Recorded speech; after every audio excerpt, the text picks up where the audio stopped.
Hello student. आप सभी का एक बार फिर से केमिस्ट्री पाठशाला में स्वागत है। आज हम लोग विलियन से जुड़ा एक बहुत ही इंपॉर्टेंट टॉपिक पढ़ेंगे जो है वांट ऑफ फैक्टर यानी वांट ऑफ गुणांक। वांट ऑफ गुणांक पे जब न्यूमेरिकल पूछता है तो अधिकतर बच्चे उस न्यूमेरिकल को सॉल्व नहीं कर पाते हैं या वो वांट ऑफ फैक्टर का जो कंसेप्ट है वो नहीं समझ पाते हैं। आज हम पूरे वांट ऑफ फैक्टर के कंसेप्ट को ना केवल समझेंगे बल्कि साथ ही साथ हम इसके न्यूमेरिकल को भी सॉल्व करेंगे। तो वांट ऑफ फैक्टर से पहले आपको समझना होता है कि ये असामान्य अणुभार या असामान्य अणुभार जिसको एबनॉर्मल मोलर मास कहते हैं वो क्या होता है। तो देखिए, मान लेते हैं कि हम कोई पदार्थ है, जैसे हमने कोई पदार्थ लिया AB। अब मान लेते हैं यहाँ A का परमाणु भार 60 था और B का परमाणु भार 40 था। तो हमने जब जोड़ा तो इसका जो अणुभार आया वो कितना आया, 100 आया। ये जो हमने अणुभार निकाला है ये इसका सामान्य अणुभार है। ठीक है। अब हम क्या करेंगे कि हमारे पास जितने अणुसंख्या गुण हैं, जैसे पराशरण दाब है, क्वथनांक में उन्नयन है, हिमांक में अवनमन है, अगर इनमें से हम किसी से भी प्रयोग करें, किसी पर भी प्रयोग करें और हम इसी AB का अगर अणुभार निकालें और प्रयोग करने के बाद जो हमको अणुभार प्राप्त हो, जिसको हम ऑब्जर्व्ड मॉलिक्यूलर मास कहते हैं, अगर ये 100 से कम या ज़्यादा प्राप्त हो, मतलब मान लीजिए कि हमने प्रैक्टिकल किया किसी अणुसंख्या गुणधर्म पे और हमारा जो ये अणुभार है वो 120 आ गया या मान लेते हैं 80 आ गया, तो जब प्रयोग करके जो अणुभार हम निकाल रहे हैं वह अणुभार सामान्य अणुभार से ज़्यादा या कम मिले हमको, तो हम बोलते हैं कि ये जो हमको प्रयोग द्वारा प्रेक्षित अणुभार है यानी ऑब्जर्व्ड मॉलिक्यूलर मास है, ये हमारा एबनॉर्मल हो जाता है। क्योंकि नॉर्मल कितना था, 100। अगर हमको 100 से ज़्यादा या कम मिल रहा है तो यही जो अणुभार हमको मिला है प्रयोग करके जो हमने निकाला है ये हमारा असामान्य अणुभार कहलाता है। अब सवाल उठता है कि अगर असामान्य अणुभार आ गया तो क्या करें। देखिए, आप लोगों ने कोलिगेटिव प्रॉपर्टीज़ यानी अणुसंख्या गुण के बहुत सारे फार्मूले पढ़े हैं, जैसे हिमांक में अवनमन का फार्मूला पढ़ा है, क्वथनांक में उन्नयन का फार्मूला पढ़ा है ना। वाष्प दाब में अवनमन का फार्मूला पढ़ा है और पराशर दाब का एक फार्मूला पढ़ा है, पाई इज इक्वल टू आपने CRT। ठीक है। अब ये फार्मूला केवल तब तक हमारे काम आएगा जब तक जो विलेय पदार्थ हमने लिया था ये विलयन में जाके एसोसिएट या डिसोसिएट ना हो, मतलब ना तो ये वियोजित हो, ना तो ये विलयन में जाके टूटे और ना ही विलयन में जाकर के ये जुड़े, तब तक ये फार्मूला सही है। लेकिन अगर कोई पदार्थ विलयन में जाकर के एसोसिएट या डिसोसिएट हो रहा है, मतलब टूट रहा है या जुड़ रहा है, तो आप इस फार्मूले से अगर आप पदार्थ का, विलेय पदार्थ का अणुभार निकालेंगे ना तो वह हमेशा असामान्य ही आपको मिलेगा यानी एबनॉर्मल ही मिलेगा। अब ये सवाल उठता है कि अगर एबनॉर्मल मोलर मास मिलेगा तो नॉर्मल वैल्यू प्राप्त करने के लिए क्या करें। तो इसके लिए वान हाफ ने यहाँ पर एक फैक्टर इंट्रोड्यूस किया है, आई। ये आई क्या है, यही है वान हाफ गुणांक। यानी आपको फार्मूले में थोड़ा सा बदलाव करना पड़ा, आई लगाना पड़ा, ऐसे सारे फार्मूले में आपको करना रहेगा। तो अब पहले ये देख लेते हैं कि आई है क्या। चलिए आई के बारे में जानते हैं। इतना तो आप जान गए कि आई वान हाफ गुणांक है। तो वान हाफ गुणांक क्यों लगाया गया, ताकि वान हाफ गुणांक लगा करके ऐसे पदार्थ जो विलयन में आयनित या वियोजित होते हैं, मतलब एसोसिएट या डिसोसिएट होते हैं या संगुणित होते हैं, ऐसे पदार्थों के सूत्र को करेक्ट कर दिया जाए जिससे हमको पदार्थ का सामान्य अणुभार वैल्यू मिले, असामान्य अणुभार ना मिले। तो चलिए जानते हैं वान हाफ गुणांक क्या है। देखिए, असामान्य अणुभार की परिभाषा पूरा जो मैंने बताया था कि अगर आप किसी भी अणुसंख्या गुणधर्म यानी कोलिगेटिव प्रॉपर्टी के आधार पे एक पदार्थ का प्रयोग करके जो अणुभार निकालते हैं वो उसके सामान्य अणुभार से भिन्न हो जाता है। इसी प्रयोग वाले अणुभार को ही हम क्या कहते हैं, असामान्य अणुभार कहते हैं। अब टॉपिक आता है कि वान हाफ फैक्टर है क्या, कैसे निकालेंगे वान हाफ फैक्टर को। तो चलिए समझते हैं। देखिए, वान हाफ फैक्टर निकालने का हमारे पास एक नहीं बल्कि कई फार्मूला है। ये देखिए, इसमें से बहुत सारे फार्मूले होते हैं।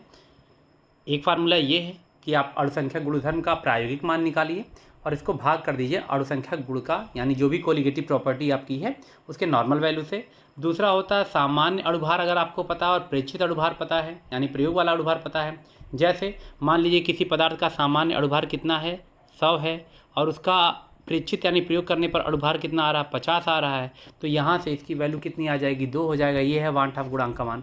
लेकिन सबसे अच्छा फार्मूला अगर वान हाफ गुणांक निकालने का कोई है तो ये लास्ट वाला फार्मूला, ये सबसे सिंपल फार्मूला है। आप केवल इसको याद रखिएगा कि इसमें करना ये होता है कि वान हाफ गुणांक निकालने के लिए जो पदार्थ विलयन में जाके एसोसिएट या डिसोसिएट हुआ है, मतलब या तो जुड़ा है या तो टूटा है। आपको ये देखना है कि टूटने के बाद उसके पास कितने अणु या मोल हैं और टूटने से पहले कितने थे। जैसे मान लेते हैं कोई पदार्थ AB है, ये विलयन में जाके पूर्ण रूप से आयनों में डिसोसिएट हो गया, A+ में और B- में।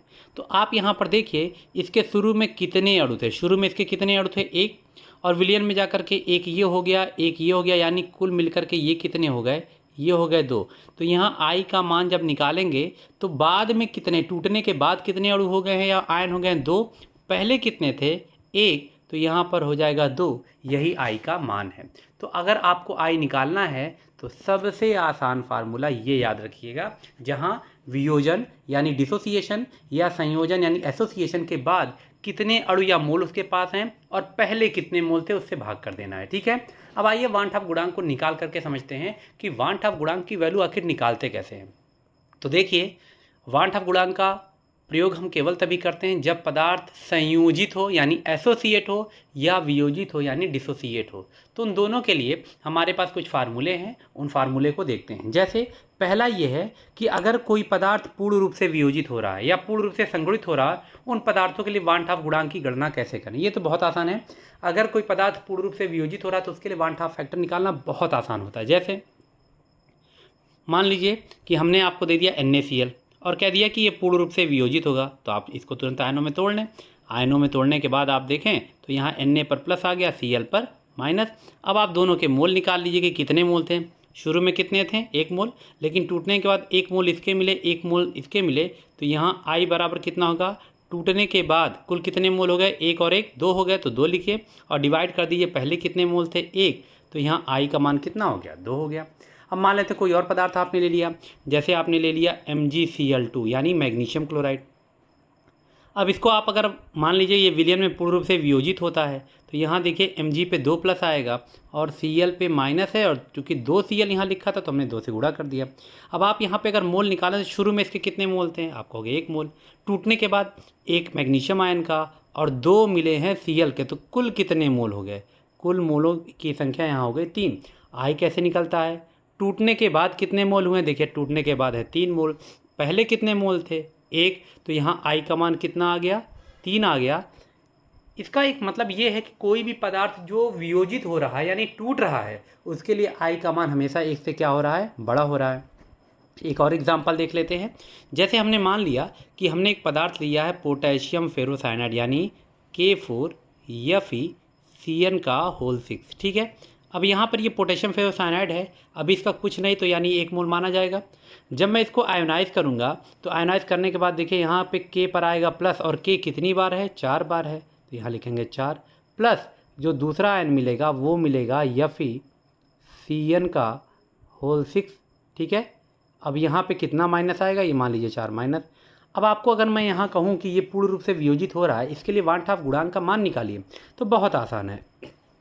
पहले कितने मोल थे, 1, बाद में कितने हो गए, देखिए 4 यहाँ पर और 1 यहाँ पर, यानी कुल मोल कितने हो गए, ये कुल मोल हो गए 5। अब यहाँ I का मान निकालना है, तो आप ये सूत्र देखिए, वियोजन के पश्चात कितने मोल हैं, तो वियोजन के पश्चात कुल मोलों की संख्या कितनी है, 5, और पहले कितने मोल थे, पहले आपके पास मोल थे 1, भाग करेंगे तो यहाँ आ जाएगा 5, ठीक है। इस तरीके से आप किसी भी पदार्थ जो पूर्ण रूप से वियोजित है उसके लिए I का मान निकालेंगे, और I का मान हमेशा वियोजन के केस में यानी डिसोसिएशन के केस में 1 से बड़ा होता है, ठीक। अब ये चीज़ देखिए नोट करके भी आपको दिया गया है कि वे विलेय पदार्थ जो विलयन में पूर्ण रूप से आयनित या वियोजित होते हैं उनके लिए I का मान हमेशा 1 से अधिक होता है। जैसे ये सारे पदार्थ जो मैंने अभी आपको तोड़ के बताए हैं, आप देखिए इनके लिए I का मान आप निकाल सकते हैं, ठीक है।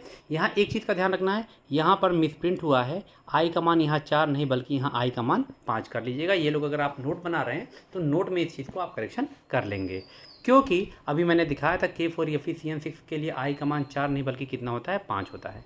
अगर मान ले कोई बच्चा कह रहा है कि नहीं सर हमको जो है CaCl2 के लिए बता दीजिए, तो आप खुद उसको समझा सकते हैं कि CaCl2 को अगर हम आयोनाइज करते हैं तो देखिए ये देगा क्या, ये हमको देगा कैल्शियम और साथ ही साथ देगा 2 क्लोराइड आयन। अब इसके लिए अगर हम I का मान निकालें तो देखिए पहले कितने मोल थे, 1, जितने मोल पहले थे उसको नीचे लिख दीजिए। अभी कितने मोल मिले हैं, देखिए कैल्शियम का 1 मिला और क्लोराइड का 2 मिला, यानी कुल कितने मोल मिले हैं, 3, तो यहाँ I की वैल्यू कितनी हो जाएगी, 3, तो देखिए यहाँ I की वैल्यू 3 लिखा है, ठीक है।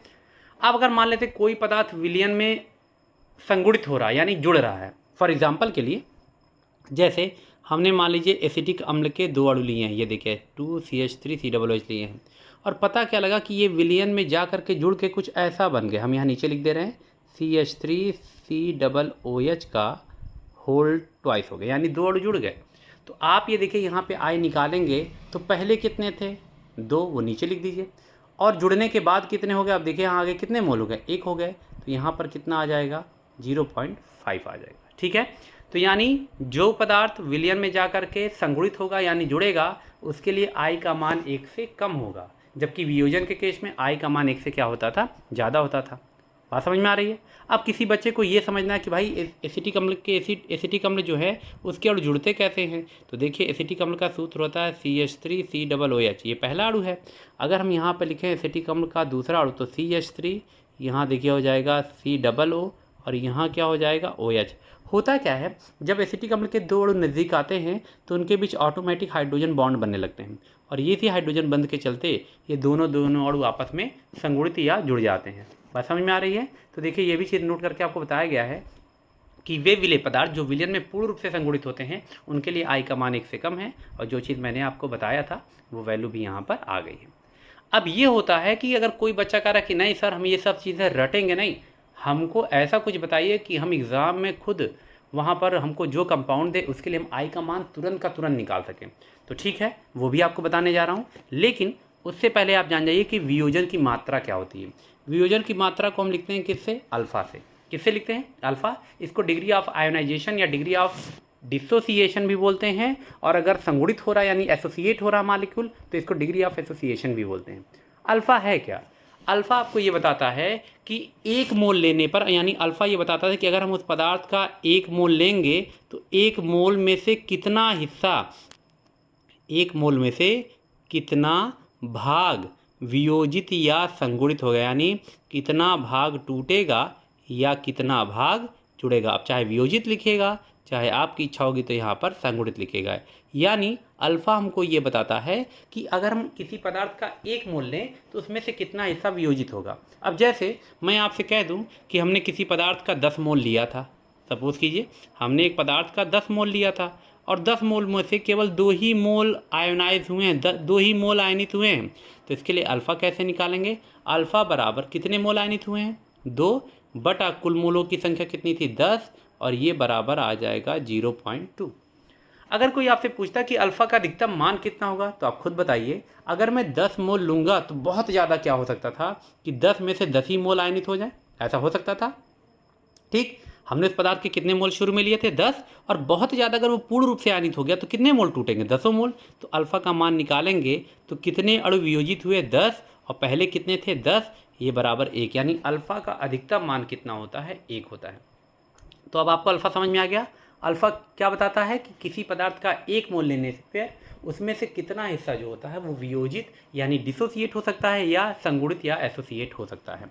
तो चलिए वांट ऑफ गुणांक और वियोजन की मात्रा में संबंध क्या होता है। सबको मालूम है वियोजन की मात्रा को हम किससे लिखते हैं, अल्फ़ा से, और वांट ऑफ गुणांक को किससे लिखते हैं, आई से। ठीक है, तो इन दोनों में संबंध क्या है, तो देखिए इन दोनों में अगर आपको संबंध निकालना है ना तो सबसे आसान तरीका आप पहले ये पता कर लो कि वहाँ पर पदार्थ वियोजित हो रहा है कि संगुणित हो रहा है।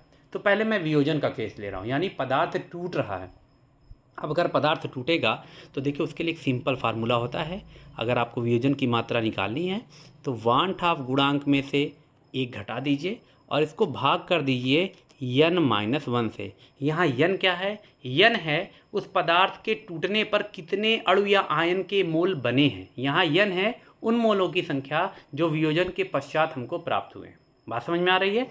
तो ये फार्मूला अगर आपको याद रहता है तो ये फार्मूले से आप किसी भी पदार्थ का वियोजन की मात्रा और वांट ऑफ गुणांक में संबंध निकाल सकते हैं। तो देखिए इस चीज़ को मेंशन भी किया गया है कि किसी पदार्थ के अगर वियोजन की मात्रा क्या है, अल्फा है, और वांट ऑफ गुणांक आई है, तो उसमें वही संबंध होता है जो मैंने आपको बता दिया। अब कोई बच्चा कह रहा है कि नहीं मुझे ये भी नहीं समझ में आ रहा है ये फार्मूला कहाँ से आया है, हमको इस फार्मूले को सीखना है कि ये फार्मूला आया कहाँ से। तो देखिए एक सिंपल सा केस आपको लेके चलते हैं और थोड़ा ध्यान दीजिएगा। यहाँ अगर आप इसको सीख गए तो आप किसी भी कंपाउंड का वांट ऑफ गुणांक और वियोजन की मात्रा में संबंध खुद ही निकाल सकते हैं, आपको रटने की जरूरत है ही नहीं। तो करना क्या होता है, देखिए मान लेते हैं हमने यहाँ पर एक पदार्थ लिया, ध्यान दीजिएगा, हमने एक पदार्थ लिया An यानी एक ऐसा पदार्थ जिसमें ए के n अणु आपस में जो हैं जुड़े हुए हैं। अब जैसे हमने इसको विलयन में भेजा तो देखो ए के सभी अणु अलग हो गए, यानी n अणु आपको अलग हो गए। अब इसके लिए अगर आपको वान हाफ गुणांक और वियोजन की मात्रा में संबंध निकालना है तो हमेशा याद रखिएगा, आप शुरू में किसी भी पदार्थ का 1 मोल मानिएगा। कोई बच्चा कहेगा क्यों 1 मोल, क्योंकि अभी मैंने बताया ना वियोजन की मात्रा 1 मोल पे ही निकाली जाती है, वो आसान पड़ता है कैलकुलेशन। आप चाहे तो 2 मोल 4 मोल भी लेंगे तो आपको उस हिसाब से फार्मूले में बदलाव करना पड़ेगा, जो मैं बता दे रहा हूँ। तो शुरू में आप कितना लेंगे, 1 मोल लेंगे। और शुरू में उत्पाद बनता नहीं है, क्योंकि कोई क्रिया इतनी तीव्र नहीं होती कि जैसे आपने क्रियाकारी लिया उत्पाद बन जाए, तो हमेशा आपका उत्पाद शुरू में कितना होगा, 0। जब हम साम्यावस्था पर आएंगे तो 1 में से कितना घटेगा, मैंने बताया 1 में से जो मात्रा वियोजित हो जाती है उसको अल्फा मानते हैं। तो 1 माइनस क्या है, अल्फा है। बात समझ में आ रहा है। यहाँ कितना मिलेगा, अब आप खुद दिमाग लगाइए। यहाँ पर AN का कितना मोल है, इसका कितना मोल है, 1, और मिला कितना, n। 1 लेने पे n बन रहा है, यानी मैंने 1 लिया तो कितना बना, n बना। अब अगर मैं अल्फ़ा लूँगा तो क्या बनेगा, 1 लेने पे कितना बना है, n, तो अल्फ़ा लेने पे क्या बनेगा, अल्फ़ा n। बात समझ में आ रही है, या n अल्फ़ा भी इसको लिख सकते हैं। अब आप किसी बच्चे को कह रहे हैं कि नहीं समझ में आ रहा है, तो देखिए भाई 1 मोल लेने पे कितना मोल बना, n का मतलब होता है n इंटू 1, यानी आपने जितना लिया था उसका n गुना बना है। तो 1 लेने पे अगर आपको n गुना मिल रहा है तो अल्फ़ा लेने पे आपको कितना मिलेगा, n अल्फ़ा। तो देखिए मैंने यहाँ पे n अल्फ़ा लिख दिया। इतना समझ में आ गया। अब इसके बाद आपको यहाँ पर अगर वान हाफ गुणांक निकालना है तो आप उस फार्मूले को याद कीजिए जो मैंने अभी कुछ देर पहले बताया था। कौन सा फार्मूला, चलिए फिर से आपको बता दें। अभी मैंने बताया था कि आप इस फार्मूले से ही लगाएंगे जिसमें वियोजन या संयोजन के बाद कितने अणु मिले हैं और पहले कितने अणु थे। समझ में आ गया। चलिए वापस लौटते हैं इस फार्मूले पे। यहाँ हमने जब इसके मोल निकाल लिए तो देखिए आई बराबर निकालेंगे कैसे, देखिए ये देखिए प्रारंभ में कितने मोल थे, 1, वो मैंने नीचे देखिए यहाँ लिख दिया। और टूटने के बाद कुल कितने मोल हो गए हैं, तो भैया टूटने के बाद आप यही इतने मोल जो हैं ये जोड़ लीजिए। कितने कितने मोल हैं, देखिए यहाँ पर हैं आपके पास कौन कौन से। पहला है 1 माइनस अल्फ़ा, देखिए मैंने यहाँ लिख दिया, ठीक है। और साथ ही साथ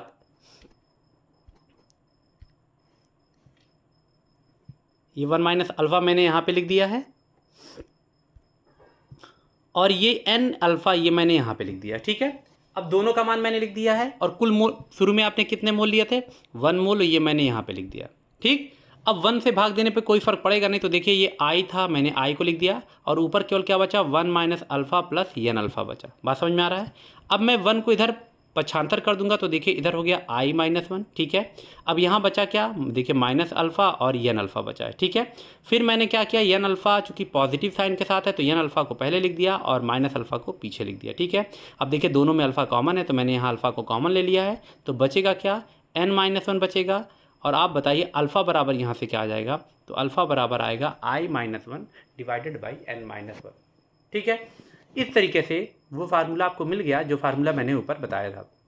और ये बहुत आसान तरीका होता है किसी पदार्थ के वियोजन की मात्रा को निकालने के लिए, ठीक। अब आइए इस पर कुछ प्रैक्टिस कर लेते हैं तो और हमको थोड़ा सा आसानी होगा। यहाँ पर मान लेते हैं कि हमने कोई पदार्थ लिया था AB, ध्यान दीजिएगा। इसको मैं इसलिए बता दे रहा हूँ कि आप फार्मूले से भी लगा सकते हैं, ऐसे भी लगा सकते हैं, जैसे भी आपकी इच्छा करेगी। तो यहाँ पर मान लीजिए मैंने एक पदार्थ AB लिया था जो टूटने पर हमको 2 आयन देगा, A प्लस और B माइनस। अब चाहे आप इसको खुद लगा सकते हैं समीकरण बना के, या सीधे सूत्र को अप्लाई करके भी लगा सकते हैं। तो चलिए पहले सूत्र को अप्लाई करके लगाते हैं और देखते हैं क्या आएगा। अगर मैं इस सूत्र को अप्लाई करूं, alpha is equal to i minus 1 divided by n minus 1, या इसको हम इस रूप में भी लिख सकते हैं जो मैंने अभी ऊपर बताया था। अब मान लेते हैं अगर AB पूर्ण रूप से वियोजित हो गया, अगर कोई पदार्थ पूर्ण रूप से वियोजित हो गया तो आप बताइए वहाँ अल्फ़ा का मान कितना आएगा। मैंने बताया था अगर कोई पदार्थ पूर्ण रूप से वियोजित हो गया तो I कैसे निकालते हैं, अल्फ़ा कैसे निकालेंगे। अल्फ़ा निकालने के लिए मान लेते उसके हमने 10 मोल लिए थे, अगर वो पूर्ण रूप से वियोजित हो गया है तो उसके 10 मोल वियोजित हो चुके होंगे, तो यानी वियोजित मोलों की संख्या कितनी है, 10, और पहले कितना लिए थे, 10, तो उसके लिए अल्फ़ा का मान कितना होगा, 1 होगा। तो ये दिमाग में बैठा लीजिए कि अगर कोई पदार्थ पूर्ण रूप से वियोजित होगा तो उसके लिए अल्फ़ा का मान हमेशा कितना होता है, 1 होता है। अब चलिए आते हैं इसी पे। यहाँ पर देखिए फार्मूले से अगर अल्फ़ा का मान आपको 1 पता है तो यहाँ देखिए मैं लिखूँगा i माइनस 1 बराबर अल्फ़ा का मान 1 है, n क्या है, कुल आयनों की संख्या। तो आप बताइए जब ए बी ये टूटा तो आपको कितने आयन दिया, एक आयन ए का, एक आयन बी का, यानी कुल कितने आयन दिए, 2 दिया। तो लिखेंगे 2 माइनस 1। अब इसको सॉल्व कर लीजिए तो i माइनस 1 बराबर 2 में से 1 गया तो 1 आएगा और 1 का गुणा भी होगा तो 1 ही रहेगा। अब यहाँ से i बराबर कितना हो गया 1, और ये वाला जब जाएगा तो यहाँ हो जाएगा +1 इज इक्वल टू कितना हो जाएगा 2। तो यानी i का मान कितना आ गया 2 से, जो मैंने सीधे सूत्र लग के लगा दिया है। अब कोई बच्चा कह रहा है कि नहीं हम सूत्र पे नहीं रखेंगे, हम खुद लगाएंगे, तो इस फार्मूले से लगाइए। कैसे, आपने ए बी का शुरू में कितना मोल माना था, 1 मोल, और शुरू में कोई भी उत्पाद आपको नहीं मिलेगा तो 0 0 मानिए। फिर 1 में से मैंने जितना बताया था आपको कि आपको अल्फ़ा घटाना है। अगर आपकी इच्छा करे कि नहीं हम शुरू में 2 मोल मानेंगे तो आपको 2 अल्फ़ा घटाना पड़ेगा, 4 मोल मानेंगे तो 4 अल्फ़ा घटाना पड़ेगा, ठीक है। तो अब यहाँ पर आपने क्या किया, 1 मोल मानिया 0 0। अब साम्यावस्था पर 1 माइनस अल्फ़ा, ये 1 है, तो बताइए 1 लेने पर 1 बना, तो अल्फ़ा लेने पर कितना बनेगा, अल्फ़ा बनेगा। फिर यहाँ देखिए आपने इसको 1 लिया था तो ये भी 1 बना है, तो अगर मैं यहाँ अल्फ़ा लूँगा तो ये भी कितना बनेगा, अल्फ़ा। देखिए मैंने यहाँ लिख दिया। अब यहाँ पे वान हाफ गुणांक कैसे निकालते हैं, आई बराबर, फार्मूला याद कीजिए, ये होता है कि वियोजन के बाद कितने मोल बने। तो देखिए वियोजन के पास मेरे पास कौन कौन से मोल बचे हैं, चलिए देखते हैं। वियोजन के बाद मेरे पास ये मोल बचे हैं, ये मोल बचे हैं, ये मोल बचे हैं। तो चलिए इस फार्मूले को लिखते हैं, 1 माइनस अल्फ़ा, फिर इसका वाला जो बचा वो भी लिखिए प्लस अल्फ़ा, और फिर इसका वाला अल्फ़ा बटा वियोजन से पूर्व कुल मोलों की संख्या। वियोजन से पहले आपने कितने मोल लिए थे, 1 मोल, वो लिख दीजिए।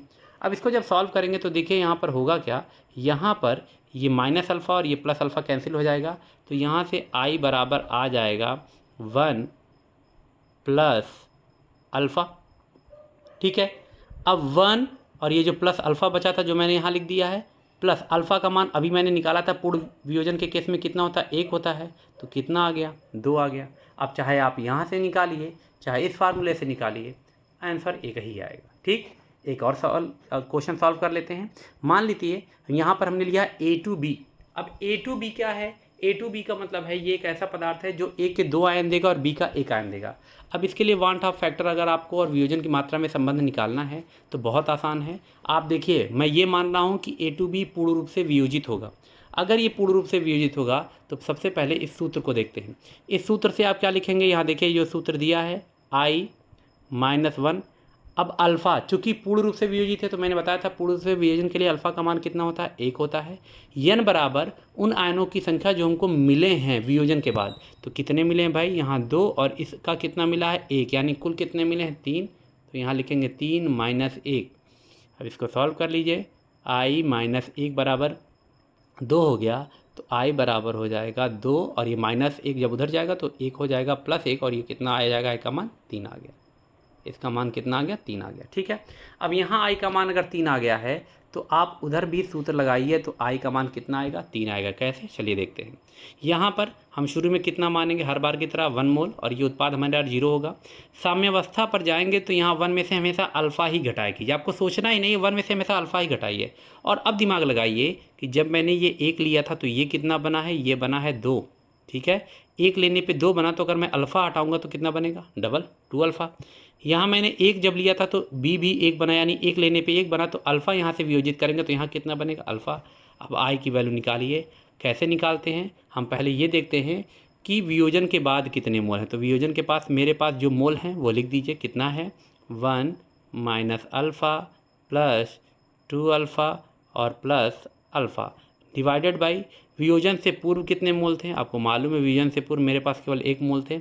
अब अगर हम इसको सॉल्व करते हैं तो इसको सॉल्व करने पर देखिए माइनस अल्फ़ा और ये प्लस अल्फ़ा कट जाएगा, तो i इज इक्वल टू आ जाएगा 1 प्लस 2 अल्फ़ा, ठीक है। अब यहाँ पे i is equal to 1 plus 2 alpha.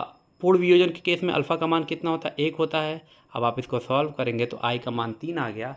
अब चाहे आप इस फार्मूले से लगाएं या इस फार्मूले से लगाएं, दोनों से आंसर आपका सेम आएगा। चाहे सीधे फार्मूला को अप्लाई कर लीजिए या खुद समीकरण बना करके आप इसको सॉल्व कर सकते हैं। इसी तरीके से अगर आपको कोई AB2 दे दिया, मान लीजिए AB2 मतलब जिसमें धनायन 1 हो और ऋणायन 2 हो, जैसे CaCl2, ये देखिए CaCl2 जो है इसमें कैल्शियम 1 और Cl कितनी बार, 2 बार है, उसको भी सॉल्व करेंगे तो i का मान कितना आएगा, 3 आएगा, ठीक है। अब इसके बाद आता है कि अगर वियोजन ना हो, संगुणन होने लगे तब क्या करें। तो देखिए अगर संगुणन का केस चल रहा है ना, तो आपको मैं हल्का सा अंतर बता रहा हूँ। देखिए वियोजन में हम लोगों ने फार्मूला क्या लिखा था, हम लोगों ने वियोजन के केस में फार्मूला लिखा था alpha is equal to i-1 divided by n-1 लिखा था, यही तो था।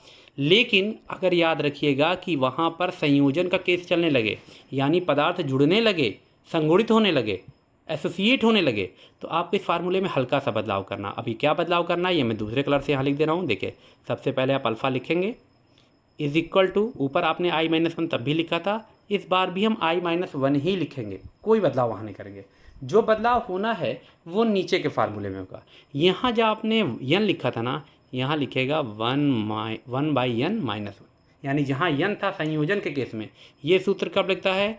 जब पदार्थ यहाँ पर वियोजित होता है। ये सूत्र किसके लिए है? जब पदार्थ वियोजित होगा, यानी डिसोसिएट होगा। और ये सूत्र तब लगता है जब पदार्थ संगुणित होता है, यानी एसोसिएट होता है। ठीक है, अब आइए इसको देखते हैं कि ये फार्मूला कहाँ से आया है। सबसे पहले देखिए, वही सूत्र जो मैंने बताया था वो यहाँ पे मेंशन है, आप इसको देख लीजिएगा। अब कोई बच्चा चाह रहा है कि नहीं हमको ये सूत्र कहाँ से आया वो बताइए, तो चलिए इसको सॉल्व करके बताते हैं। अब यहाँ पर हमने क्या किया है, मान लेते हैं कि हमने एक पदार्थ लिया है जिसमें हमने उस पदार्थ ए के n मोल लिए हैं, और विलयन में जाते देखिए n मोल पूरा जुड़ गया है, ये पूरा जुड़ गया, एसोसिएट हो गया है। अब क्या करेंगे, अगर आपको फार्मूला कहाँ से आया वो जानना है तो शुरू में इसका 1 मोल मानेंगे, ये 0 होगा। अब यहाँ पे 1 में से ध्यान दीजिएगा, 1 में से मैंने हर बार बताया है कि आपको समीकरण में सोचना ही नहीं, 1 में से कितना माइनस करेंगे, अल्फ़ा। इधर कितना बनेगा वो ज़रा सोचिए, ये अल्फ़ा बाई n कैसे आ गया। अब आप बताइए, जब आपने n मोल लिया था तो यहाँ कितना मोल बना, ये 1 मोल। तो यहाँ देखिए आपने n मोल लिया था, आपको मिला कितना मोल, 1 मोल। n मोल लेने पर 1 मोल मिला, तो अगर मैं 1 मोल लेता तो कितना मिलता, तब मुझे मिलता 1/n। और अगर मैं अल्फ़ा ले लूँ तब मुझे मिलेगा अल्फ़ा बाई n, क्योंकि 1 मोल लेने पे 1/n, तो अल्फ़ा मोल लेने पर अल्फ़ा बाई n। तो देखिए वही चीज़ यहाँ लिखा गया है।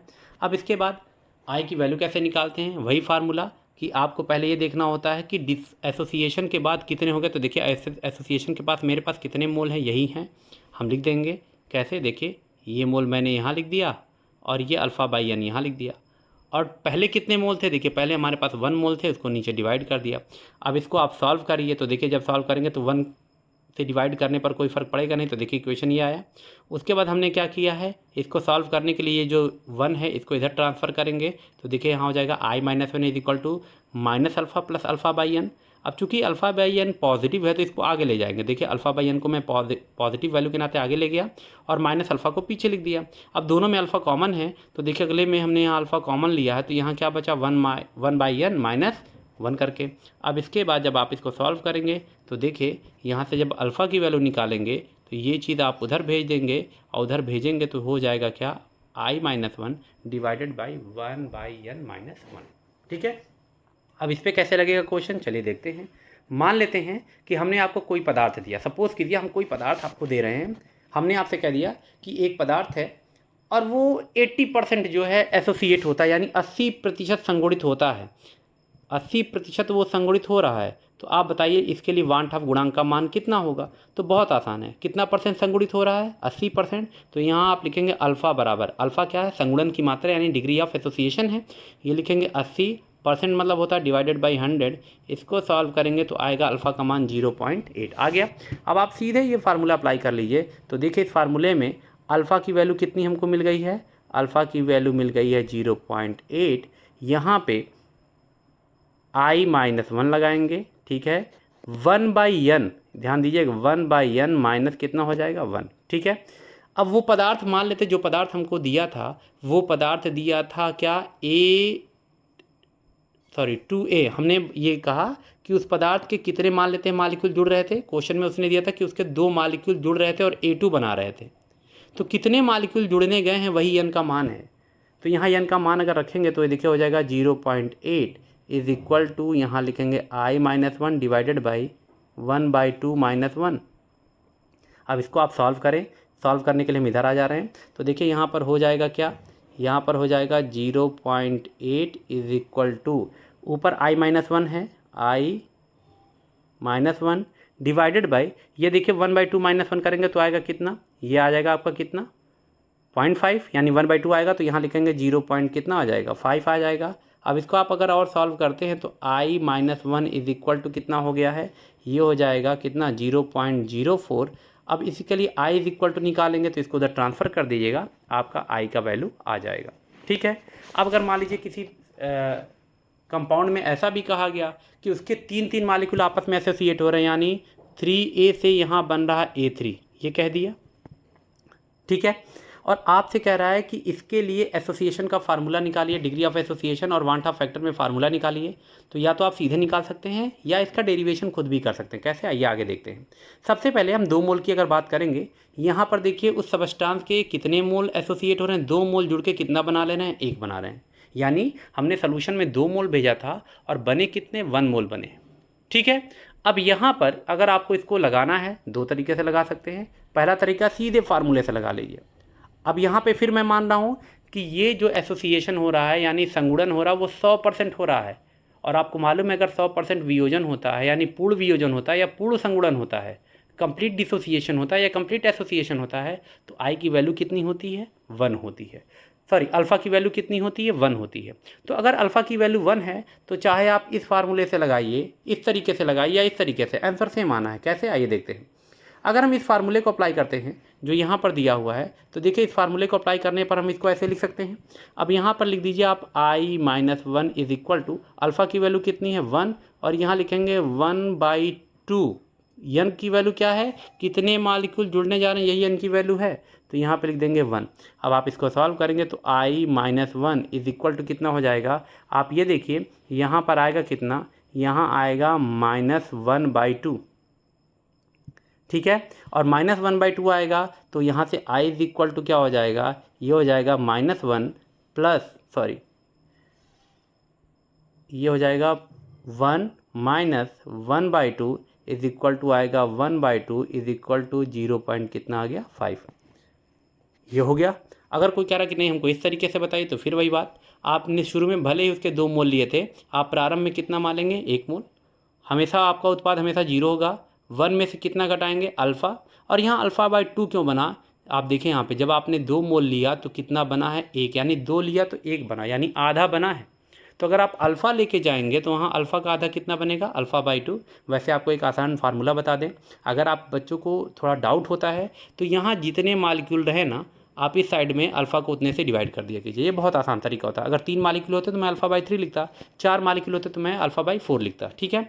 अब यहाँ पे आई कैसे निकालेंगे, आई इज इक्वल टू, अब आप देखिए कि एसोसिएशन के बाद हमारे पास कुल कितने मोल हैं। देखिए एसोसिएशन के बाद मेरे पास इतने ही मोल हैं। कितने mole, 1 minus alpha plus alpha divided by, पहले कितने मोल मैंने माने थे, 1, वो मैंने यहाँ लिख दिया। अब यहाँ से आई अगर आप निकालिए तो 1 माइनस अल्फ़ा/, इसको अगर आप देखें सॉल्व करके, माइनस अल्फ़ा प्लस अल्फ़ा/2, तो ये आ जाएगा 1 माइनस अल्फ़ा/2। अब यहाँ पे अल्फ़ा की वैल्यू अगर आप 1 रखते हैं तो 1 माइनस अल्फ़ा की वैल्यू 1 रखें क्योंकि कंप्लीट एसोसिएशन माना, 1/2 रखेंगे तो ये आएगा 1/2 इज इक्वल टू 0.5। ये देखिए दोनों आंसर आपका सेम आया, चाहिए आंसर लगाइए, चाहिए प्रोसेस सेम है, आंसर भी सेम आएगा। अब मान लेते हैं कि 3 मालिक्यूल अगर आपस में एसोसिएट हो रहे हैं, तब कैसे लगाएंगे, देखिए फिर वही फार्मूला, या तो आप सीधे फार्मूले से लगाइए।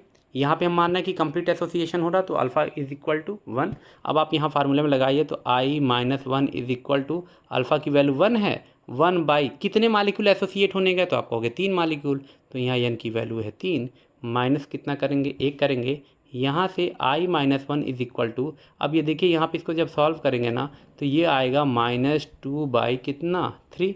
अब यहाँ से i की वैल्यू निकालेंगे तो हो जाएगा 1 - 2/3 इज इक्वल टू आएगा कितना, 1/3, जिसकी वैल्यू अगर आप सॉल्व करते हैं तो आएगा 0.33। या तो ऐसे लगा लीजिए, नहीं फिर वही तरीका, आप प्रारंभ में इतना 1 मोल मानेंगे, ये 0 होगा।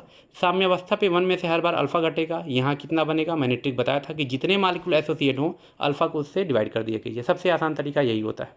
अब इसके बाद आप वांट ऑफ फैक्टर जब लगाएंगे तो आप देखिए आपके पास कुल कितने मोल आफ्टर एसोसिएशन बचे हैं, तो देखिए यहाँ की आई की वैल्यू कितने मोल मेरे पास बचे हैं, 1 माइनस अल्फ़ा, ये वाला, और यहाँ अल्फ़ा/3 भी बचा तो इसको भी ऐड करेंगे, तो यहाँ लिखेंगे प्लस अल्फ़ा/3 डिवाइडेड बाई, पहले कितना मोल आपने लिया था, 1 लिया था।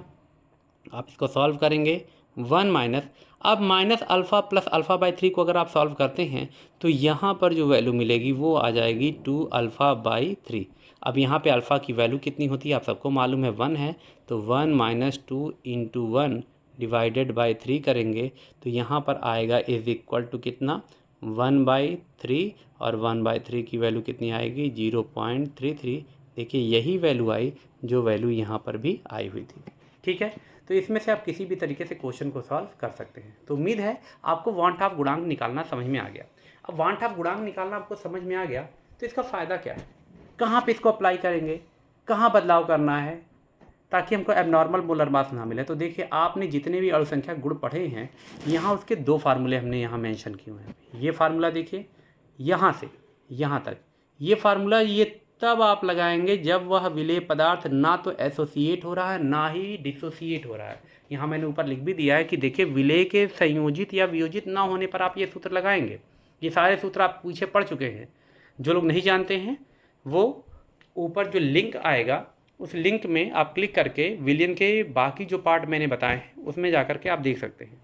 ठीक, अब सवाल उठता है कि अगर एसोसिएट या डिसोसिएट हो गए तो क्या करना है। एसोसिएट या डिसोसिएट होने पर आपको फार्मूले में देखिए वांट ऑफ फैक्टर इंक्लूड करना पड़ेगा। तो ये देखिए यहाँ जितने भी फार्मूले हैं सब में वांट ऑफ फैक्टर देखिए आई आ गया है, आपको सारे फार्मूले में आई जोड़ना पड़ेगा। तो याद रखिएगा अगर हमको कोई ऐसा सॉल्यूट या ऐसा विलेय दे रहा है जो विलयन में संगुणित नहीं होता है, वियोजित नहीं होता है, डिसोसिएट नहीं होता है, तब तो आपको ये सिंपल फार्मूला अप्लाई कर लेना है। लेकिन अगर कह दिया कि नहीं वह पदार्थ विलयन में एसोसिएट या डिसोसिएट हो रहा है तो आपको अपने कोलिगेटिव प्रॉपर्टी यानी विलयन के अणुसंख्यक गुण के फार्मूले में थोड़ा सा बदलाव ये करना है कि हर फार्मूले में आपको वांट ऑफ गुणांक को यानी वांट ऑफ फैक्टर को इंट्रोड्यूस करना ही करना है। बात समझ में आ रही है। अब इसके बाद हम अगर इस क्वेश्चन को यहाँ पर समझें कि कैसे इनके न्यूमेरिकल पूछेंगे तो जल्दी जल्दी देख लेते हैं। यहाँ पर जैसे मान लीजिए आपको दिया है कि 27 डिग्री सेंटीग्रेड पर पोटेशियम फेरोसाइनाइड के m/10 विलियन का पराशर दाब ज्ञात कीजिए। पोटेशियम फेरोसाइनाइड विलियन में कितना परसेंट 60% वियोजित होता है, वियोजित हो रहा है। तो देखिए यहाँ पर इसको सॉल्व कैसे करेंगे। टेम्परेचर दिया है जिसको आप केल्विन में बदलेंगे तो यानी T इज इक्वल टू कितना दिया है 300 केल्विन हो जाएगा अगर 273 ऐड करेंगे।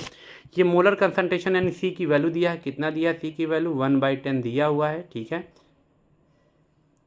और कह रहा है कि इसका पराशर दाब निकालिए। अब पराशर दाब का फार्मूला क्या होता है, पराशर दाब का फार्मूला आप सबको मालूम है पाई इज इक्वल टू क्या होता है CRT। लेकिन ये फार्मूला हम लोग तब लगाते थे जब पदार्थ एसोसिएट या डिसोसिएट ना हो। यहाँ तो साफ कह रहा है कि ये डिसोसिएट हो रहा है तो आपको अपने फार्मूले में बढ़ाना पड़ेगा I। तो अगर I बढ़ाना पड़ेगा तो हम इसको लगाएंगे कैसे, इसका साफ मतलब है कि हमको यहाँ पर I की वैल्यू निकालना पड़ेगा। अब कैसे निकालेंगे, एक तो हमारे पास सीधा फार्मूला है कि ये 60% वियोजित हो रहा तो अल्फ़ा इज इक्वल टू हो जाएगा 60 divided by 100 is equal to, इसको सॉल्व करेंगे तो अल्फ़ा की वैल्यू कितनी आ गई 0.6। अच्छा मेरे पास वियोजन के केस के लिए एक फार्मूला है जो हम लोगों ने पढ़ा था, क्या पढ़ा था, अल्फ़ा इज इक्वल टू क्या आया था I-1 डिवाइडेड बाई n-1। बात समझ में आ रही है। अल्फ़ा की वैल्यू आपको मालूम है, यन कैसे मालूम होगा, देखिए यन निकालना तो हमारे लिए आसान है। पोटेशियम फेरोसाइनाइड का जो फार्मूला होता है वो होता है K4FeCN6। ठीक है, अब अगर ये आयोनाइज होगा तो आपको क्या देगा, ये आपको देगा K प्लस कितनी बार 4 बार क्योंकि पोटेशियम यहाँ 4 है, और प्लस साथ ही साथ आपको क्या देगा, ये देगा FeCN6। ठीक है, और इस पर कितना माइनस 4 माइनस। तो आप देखिए ये कुल कितने आयन आपको डिसोसिएट होने पर देगा, 4 यहाँ और 1 यहाँ, 5 आयन देगा। तो यहाँ I अगर आप निकालेंगे यन की वैल्यू तो यन की वैल्यू हो जाएगी कितनी 5, यन की वैल्यू 5 है। अल्फ़ा की वैल्यू कितना आपने लिखा है 0.6, ये लग गया है। अब यहाँ से आप बताइए अगर को यन की वैल्यू मालूम है, अल्फ़ा की वैल्यू मालूम है तो क्या I नहीं निकाल सकते हैं, I निकल जाएगा। और I जब रख देंगे फार्मूला में तो देखिए I दिया है, C दिया है, R की वैल्यू आपको मालूम है और T दिया है, तो यहाँ से पाई की वैल्यू को भी निकाल सकते हैं। तो चलिए इस क्वेश्चन को सॉल्व करने का तरीका देखते हैं कि लिखेंगे कैसे। देखिए सबसे पहले आपको वियोजन की मात्रा कितना दिया है 60% जो कि दिया है, तो देखिए हमने वियोजन की मात्रा यानी अल्फ़ा निकाल लिया।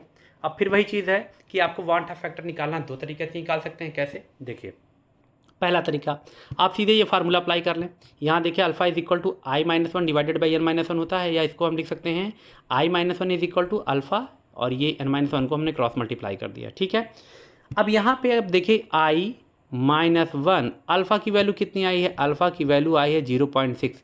यन की वैल्यू कितनी होगी, यन मतलब होता है कि टूटने के बाद कितने मोल मिले। तो टूटने के बाद देखिए पोटेशियम फेरोसाइनाइड जब टूटेगा तो यहाँ 4 मोल है और यहाँ 1 मोल है। कुल कितने मोल मिले? 5। तो यहाँ पर हम लिखेंगे 0.6, फिर ब्रैकेट लगाएंगे और यहाँ पर लिखेंगे कुल कितने मोल हमको मिले हैं? 5 - 1।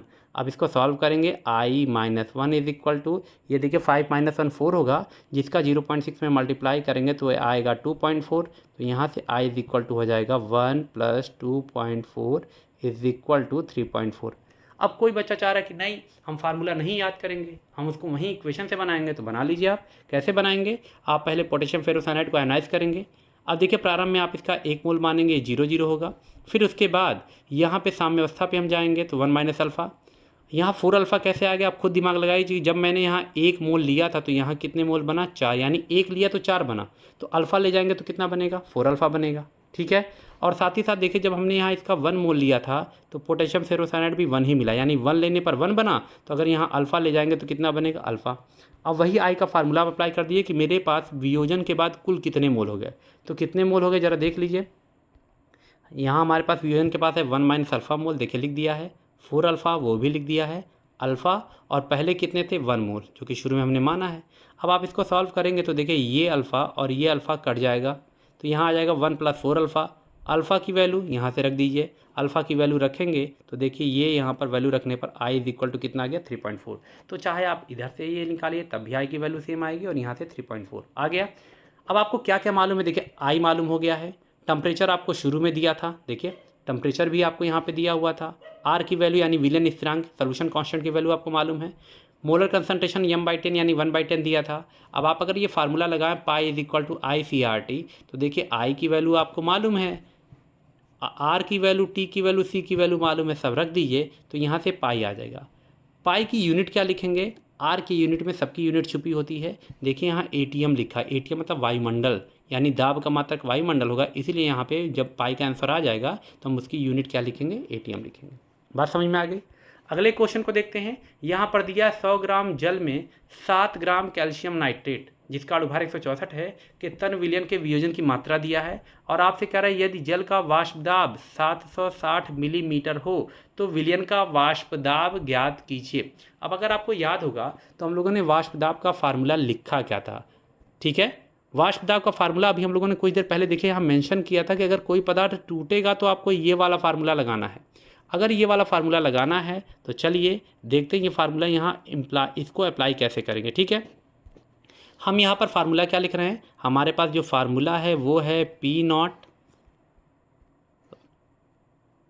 P0 minus PS/P0 is equal to I लगाएंगे और इनटू स्मॉल w जो कि विलेय का भार है और यहाँ पे कैपिटल W जो विलायक का भार है इनटू स्मॉल m करेंगे।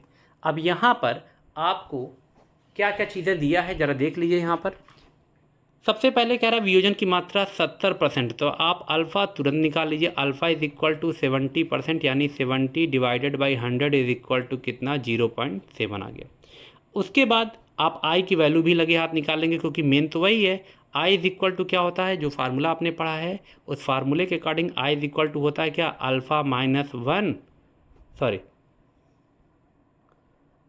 अल्फ़ा इज इक्वल टू क्या होता है? अल्फ़ा इज इक्वल टू होता है I - 1 डिवाइडेड बाई n-1। ठीक है, अब यहाँ कैल्शियम क्लोराइड अगर है तो आप बताइए अगर कैल्शियम क्लोराइड को हम आयोनाइज करते हैं तो कैल्शियम क्लोराइड आयोनाइज होने पे क्या देगा? आपको कैल्शियम डबल प्लस देगा और Cl- देगा 2 बार। तो कुल कितने आयन आपको ये देगा? आप देख लीजिए, 1 आयन कैल्शियम का देगा और 2 आयन क्लोराइड का देगा, यानी कुल कितने आयन देगा? 3 आयन। तो आप यहाँ पर लिखेंगे अल्फ़ा की वैल्यू कितनी हो जाएगी? 0.7 I - 1 यन मतलब कितने मालिक्यूल आपको या कितने मोल मिले हैं? तो देखिए कुल 3 मोल मिले हैं, तो 3 - 1 करेंगे। इसको सॉल्व करेंगे तो यहाँ पर देखिए हो जाएगा 0.7 इज इक्वल टू यहाँ हो जाएगा I - 1 डिवाइडेड बाई 3 - 1 कितना हो जाएगा? 2 हो जाएगा।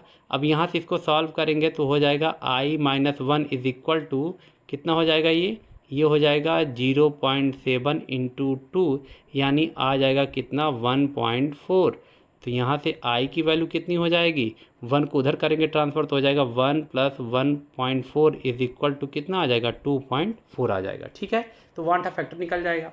अब वांट ऑफ फैक्टर अगर निकल गया तो आपका काम आसान है। देखिए यहाँ पे सबसे पहले वांट ऑफ फैक्टर तक ही आपको बताते हैं। ये देखिए जो दिया था वहाँ से हमने पहले वियोजन की मात्रा अल्फ़ा निकाला, पदार्थ टूट गया। अब देखिए यहाँ पे हम सीधे फार्मूले से ना लगा करके डेरिवेशन करके भी बता सकते हैं। कैसे, आप पदार्थ का यहाँ कितना मोल माने हैं, शुरू में एक में से अल्फ़ा जाएगा। अब देखिए एक लेने पर एक बना तो अल्फ़ा लेने पर अल्फ़ा बनेगा, एक लेने पर ये 2 बना है, यहाँ 2 बना है, एक लेने पर 2 बनाते हैं, अल्फ़ा लेने पर कितना बनेगा, 2 अल्फ़ा। अब आप वही फार्मूला अप्लाई कर दीजिए कि टूटने के बाद हमारे पास कितने मोल हैं। तो देखिए जितने मोल हैं हम यहाँ लिख दे रहे हैं, 1 - अल्फ़ा, अल्फ़ा यहाँ पे आ गया और ये 2 अल्फ़ा यहाँ पे आ गया। सॉल्व कर लिया, अल्फ़ा की वैल्यू आपको पहले ही पता है 0.7, आपने रख दिया। यहाँ से आई की वैल्यू पता हो गई, तो आपको आई की वैल्यू पता हो गई है। अब यहाँ देखिए दिया क्या क्या है, 100 ग्राम जल में 7 ग्राम कैल्शियम नाइट्रेट यानी विले का भार दिया है। तो यानी आपको स्मॉल w कितना दिया, 7 ग्राम। ठीक है, ये 100 ग्राम जल है यानी विलायक का भार भी दिया है, ये दिया आपको 100 ग्राम। ठीक है, दोनों का ग्राम दिया है और अणुभार भी दिया है विले के अणुभार को हम स्मॉल एम से लिखते हैं। स्मॉल एम कितना दिया है, 164 दिया है। जल का अणुभार सबको मालूम है, कैपिटल एम होता है। जल का अणुभार कितना होता है, 18 होता है, ये भी दिया हुआ है। आई की वैल्यू आपने निकाल लिया है और अब कह रहा विलियन का वाष्प दाब निकालना है। चूँकि जल का वाष्प दाब दिया यानी आपको P0 दिया है। P0 कितना दिया है, 760 क्या मिलीमीटर, ये इतना दिया है। और अब आपसे कह रहा है कि केवल विलियन का वाष्प दाब यानी आपको निकालना क्या है, आपको निकालना है PS। कैसे निकलेगा, आप फार्मूला अप्लाई कर दीजिए सीधे। अब आपको देखिए जो चीज़ें दिया था मैंने यहाँ बता दिया है। कैपिटल W दिया था, स्मॉल w दिया है, स्मॉल m दिया है। जल का अणुभार कैसे निकालते हैं वो बता दिया गया कि 2 × 1 हाइड्रोजन का मान 1 होता है और जो ऑक्सीजन है उसका परमाणु भार 16 होता है, वो जोड़ देंगे, ये निकल गया। शुद्ध जल का वाष्प दाब यानी P0 दिया है और विलियन का वाष्प दाब यहाँ PS, विलियन का वाष्प दाब यहाँ P से लिखा है, आप लोग इसको थोड़ा सा करेक्ट कर लेंगे, यहाँ क्या कर देंगे, PS कर देंगे। ठीक है, PS निकालना है, आप ये फार्मूला अप्लाई कीजिएगा। आपको सारी वैल्यू पता है, खाली वैल्यू रख देना है और वैल्यू रख के इसको कैलकुलेट कर लेंगे तो यहाँ से आपको विलियन का वाष्प दाब पता हो जाएगा। क्योंकि विलायक का वाष्प दाब मिलीमीटर में दिया है तो ये भी वाष्प दाब हमारा मिलीमीटर में आएगा। ठीक है, अब आते हैं अगले प्रश्न पे। ये दिया है 2 ग्राम बेंजोइक अम्ल जिसका अणुभार दिया है 25 ग्राम बेंजीन में घोलने पर हिमांक में अवनमन आ गया है। बेंजीन के लिए मोलल अवनमन स्थिरांक की गणना मोलल अवनमन स्थिरांक दिया है और कह रहा है यदि बेंजोइक अम्ल विलयन में द्वितीय अणु यानी डाइमर बना रहा है, मतलब इसके 2 अणु जुड़ रहे हैं, तो इसका प्रतिशत संगुणन ज्ञात कीजिए।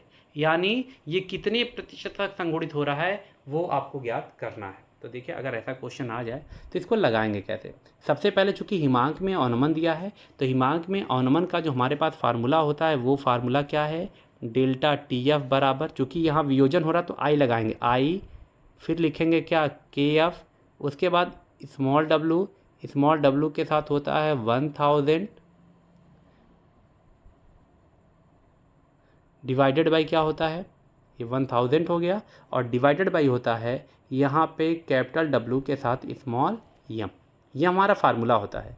अब अगर आपको यहाँ पर प्रतिशत संगुणन निकालना है ना तो पहला काम आपको किसी भी तरीके से I की वैल्यू निकालनी पड़ेगी। अब I की वैल्यू कैसे निकालेंगे, देखिए बहुत आसान है। आपको 2 ग्राम बेंजोइक अम्ल दिया है यानी ये बेंजोइक अम्ल जो विले है इसका स्मॉल w बराबर कितना दिया है, 2 ग्राम। अणुभार भी 122 दिया है तो विले का अणुभार होता है, स्मॉल m से लिखा जाता है, 122 दिया है। 25 ग्राम बेंजीन में आपने घोला है यानी कैपिटल W का मान यहाँ हो जाएगा 25 ग्राम, विलायक बेंजीन है। बेंजीन का अणुभार अगर आपको निकालना है तो बेंजीन का अणुभार जो कैपिटल M की वैल्यू हो जाएगी, बेंजीन का अणुभार अगर आप फार्मूले से निकालते हैं तो ये देखिए बेंजीन का फार्मूला C6H6 है। 6 कार्बन है और 1 कार्बन का परमाणु भार 12 होता है तो 6 में 12 का गुणा करेंगे 72 हो जाएगा। और 6 हाइड्रोजन है और 1 हाइड्रोजन का 1 होता है तो 72 6 कितना हो गया, 78 हो गया। यानी कैपिटल M का जो मान आएगा वो कितना आएगा, 78 आएगा। तो यहाँ पे लिख देंगे ये 78 है। ठीक है, इसके सिवा अगर आप देखें तो अवनमन में कितना हुआ, अवनमन हमारे यानी डेल्टा TF का मान दिया है, डेल्टा TF का मान दिया 1.62 और यहाँ पर आपको मोलल अवनमन स्थिरांक यानी KF का मान भी दिया है। तो KF का मान कितना दिया, 4.9। अब आप देखें आपको डेल्टा TF का मान दिया है, KF का मान दिया है, W दिया है 1000, capital W into small m दिया है, तो क्या यहाँ से वांट ऑफ फैक्टर नहीं निकल जाएगा? तो पहले हम वांट ऑफ फैक्टर निकालेंगे। तो चलिए पहले इतना काम कर लेते हैं, जो जो चीज़ें दिया है वहाँ से हमने वांट ऑफ फैक्टर को निकाल लिया। तो देखिए जो जो चीज़ें हमने बताया था वो चीज़ें यहाँ लिख करके आप वांट ऑफ फैक्टर को निकाल लेंगे। अब ये जब वांट ऑफ फैक्टर निकल गया तो वांट ऑफ फैक्टर का मान आएगा i इज इक्वल टू 0.504। अगर आपको याद होगा तो मैंने बताया था कि एसोसिएशन के लिए i की वैल्यू हमेशा 1 से कम आनी चाहिए। तो देखिए 1 से कम आया है, ठीक ठाक आया।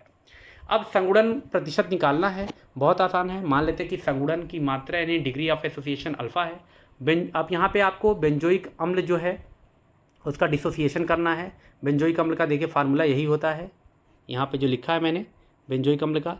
अब कह रहा यहाँ पे इस क्वेश्चन में इसने कहा था कि इसके दो अणु जुड़ रहे हैं, डाइमर बन रहा है। तो आप यहाँ दो अणुओं को जोड़ करके देखिए होल ट्वाइस आपने कर दिया है। शुरू में आप 1 मोल मानेंगे, फिर 1 में से कितना अल्फ़ा घटेगा।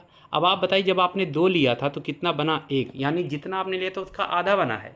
2 लिया तो 1 बना। तो अगर आप यहाँ से अल्फ़ा ले करके जाएंगे तो यहाँ उसका आधा कितना बनेगा, अल्फ़ा/2। अब आई की वैल्यू निकाल लीजिए कि भाई एसोसिएशन के बाद कितने मोल हैं। तो एसोसिएशन के बाद मेरे पास मोल हैं 1 माइनस अल्फ़ा, जो मैंने यहाँ लिख दिया, और अल्फ़ा/2 देखिए यहाँ लिख दिया। डिवाइड कर दिया, पहले कितने मोल थे 1, यहाँ से डिवाइड कर दिया। आप इसको सॉल्व करिए, वैल्यू देखिए दिया हुआ है। तो जब आप इसको सॉल्व करेंगे आई की वैल्यू आपने अभी ऊपर लगाया हुआ था। अब यहाँ से आप अल्फ़ा की वैल्यू निकालेंगे तो देखिए सॉल्व करने के बाद अल्फ़ा की वैल्यू आ गई 0.992। ये अल्फ़ा क्या है, ये है संगुणन की मात्रा यानी डिग्री ऑफ एसोसिएशन। लेकिन आपसे उस इक्वेशन में या प्रश्न में क्या पूछा था, उस प्रश्न में उसने पूछा है प्रतिशत संगुणन बताइए। प्रतिशत मतलब जो वैल्यू आपको आई है उसमें आप 100 को मल्टीप्लाई करेंगे। तो देखिए यहाँ पर हमने जब यहाँ पर संगुणन की मात्रा यानी डिग्री ऑफ एसोसिएशन निकल गया तो उसमें 100 का मल्टीप्लाई कर दिया, तब इसका प्रतिशत संगुणन निकल जाएगा और ये हमारा आंसर हो जाएगा। तो उम्मीद करते हैं कि आज जो भी वांट ऑफ गुणांक के बारे में हमने आपको बताया वो समझ में आ गया। इस पर जो न्यूमेरिकल हैं वो भी सॉल्व हो गए हैं। आगे की वीडियो में जब हम वीडियो अपलोड करेंगे तो आपको वांट ऑफ गुणांक से जुड़े हुए जितने और भी न्यूमेरिकल हैं उसको भी सॉल्व कराएंगे। तब तक के लिए आप इतनी चीज़ों को जो आज बताया गया है उसको एक बार देख लीजिए और फिर अगले वीडियो तक के लिए अपने एग्ज़ाम की तैयारी कीजिए।